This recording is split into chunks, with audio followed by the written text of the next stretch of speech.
سوف نبقى هنا كي يزول الألم، سوف نحيا هنا، سوف يحلو النغم. سوف نبقى هنا كي يزول الألم، سوف نحيا هنا، سوف يحلو النغم.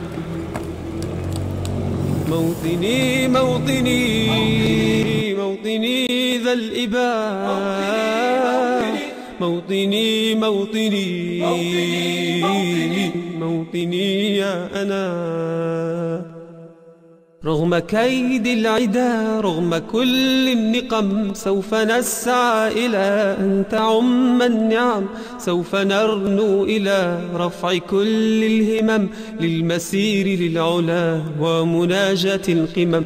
فلنقم كلنا بالدواء والقلم، كلنا عطف على من يصارع السقم، ولنواصل المسير نحو غاية أهم، ونكون حقا خير أمة بين الأمم. سوف نبقى هنا كي يزول الألم، سوف نحيا هنا،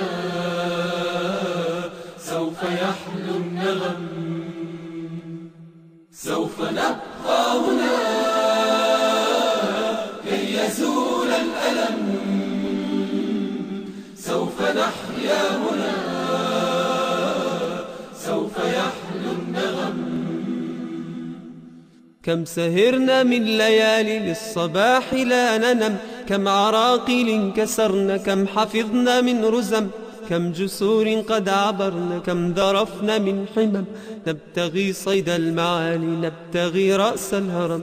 نقضي ساعات طوال نستقي علم العجم، نستهين كل غالي كي نحقق الحلم. إن سئمنا لا نبالي بل نسير للأمل، إن قمة الجبال تستحقنا جرى. والصلاة والسلام على سيدنا محمد وعلى آله وصحبه أجمعين. اليوم لقد من الله علينا في أمطار الخير، لكنها على أهلنا المهجرين والمنكوبين في الخيام قاسية جدا. طبعا نحن الآن في تقييم وأخذ إحصائية للناس التي تحتاج الكسوة الشتوية بتوجيه من الشيخ حسين الثقفي رئيس مجلس إدارة جمعية البلد الخيرية. الحاجة كبيرة جدا، الطقس بارد جدا. نناشد أهلنا في المملكة العربية السعودية عامة وأهالي الطائف خاصة بالتفاعل معنا للحملة التي أطلقها رئيس مجلس إدارة جمعية أهل البلد، الحملة الشتوية.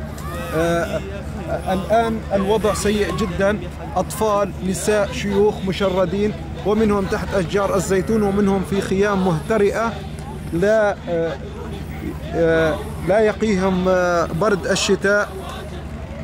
نناشد أهلنا في الطائف بالحملة التفاعل معنا في الحملة الشتوية.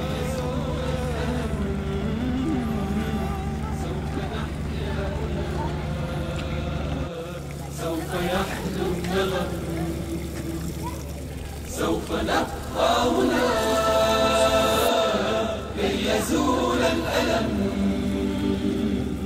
سوف نحيا هنا،